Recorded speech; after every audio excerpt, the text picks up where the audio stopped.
I have come to the conclusion that this game is very inclusive, and I'm actually genuinely surprised. So, of course, they actually give you the option in between female and male characters, which I genuinely enjoy. They also have multiple races. So, you have the human race here.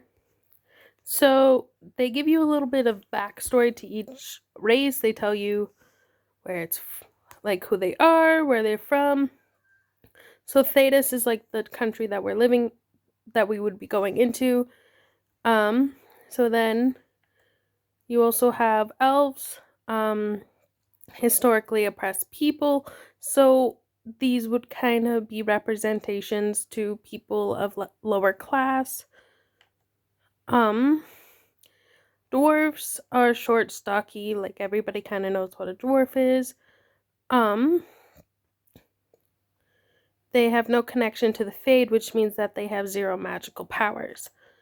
And then Kunari, which I'm actually genuinely surprised because in every other game that you play from this series, there has only ever been human, elves, or dwarves, or somewhere in between each race. Kunari are actually species of basically giants, I guess you can say.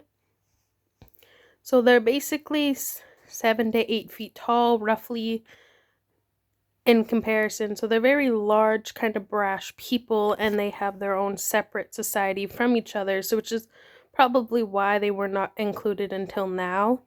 So then, kind of going through here, you have all your different races and such, but dwarves especially are kind of, I guess, mocked a little bit because they're so much smaller and shorter, and they kind of had to live a harder life. So dwarves are typically 3 to 4 feet tall. Elven people roughly are 5 to 6 feet tall, and humans vary on sizes as well, as 5 and 6 feet tall being roughly the average. So I kind of like this game already just because it's so inclusive right from the start. So then I did research on this game before purchasing it. I decided to purchase the entire game plus the add-ons that the original makers have decided to add. This game was published in 2015, so I feel like they should be very inclusive considering all aspects of it. So I'm gonna decide to go with an elf because I feel like they will be slightly more oppressed people, and I'm gonna go with a female only because I want to see if there's some sexist comments that I can get out of it. So then right from the start, you can also choose what kind of fighter you are.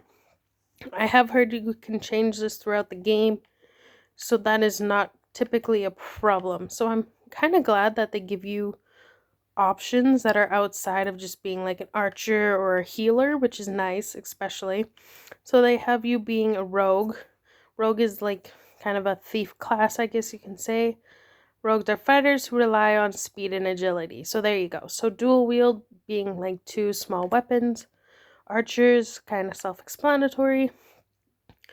A warrior having 2-handed, so probably large axes, which for a small elven girl would probably be hard, but it is nice that it is included, as well as sword and shield, which is also nice that they've included it because these are kind of more masculine roles, and I'm happy that they haven't excluded it just based off of sex and race, which is actually really kind of inclusive in its own special way.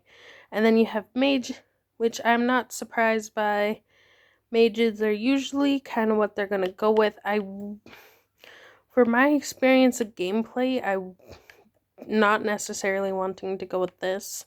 I will experiment with these throughout the game, but I believe I'm going to go with Archer only because that's the kind of person that I kind of go with. So then so they also have their own difficulty settings, which is always nice.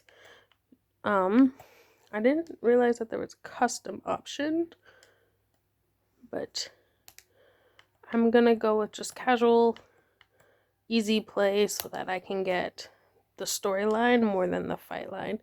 So then it kind of gives you a rundown of your character based on what you chose. So Enslaved long ago by humans, most elves still live as a second-class citizens within human cities. So that line right there shows you that there's going to be some heavy racism. Elves who reject this life are known as the Dalish. So I'm assuming these are kind of like the First Nations version of elves. I'm gonna make a reference here that I'm already kind of starting to see. It feels like they're kind of like the First Nations people who were taken and forced into a life that they didn't choose. Then those who choose to follow their own way of life are outside of that. So I'm assuming that's what the Dalish would be similar to. And then then they keep the elven religion and traditions alive, which I truly enjoy. So my character, you were raised in the wilderness to be a hunter, relied upon the Lavellan clan for food and protection. So I'm guessing that's where my family is from. The clan wandered the northern free marches and had little to interact with humans until the clan's keeper sent you the Chantry's conclave as a spy. So Chantry's basically, I guess you can say, the church, which is, I believe, the correct thing. I did research on this beforehand just so that I could get an idea. So the conclave is basically the church. The Chantry is basically there's like a pope version. I do not remember the pope's in this game's actual name. She has a different title, and I believe it's a woman.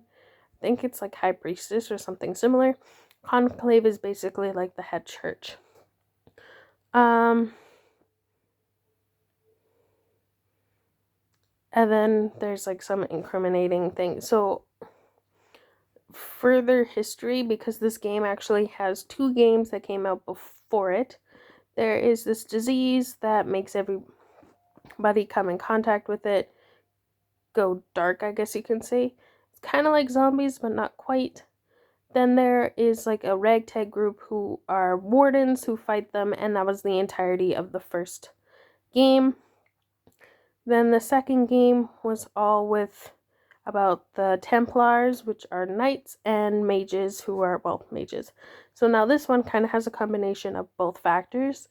So right at the beginning, the conclave was set out to unite both Templars and mages for a common cause. The common cause is kind of unknown to you until you get further into the game, apparently, which I didn't want to learn just yet, just in case if it was important to gameplay. I kind of wanted to figure it out on my own. Ignore these light switches, it's not cooperating with me.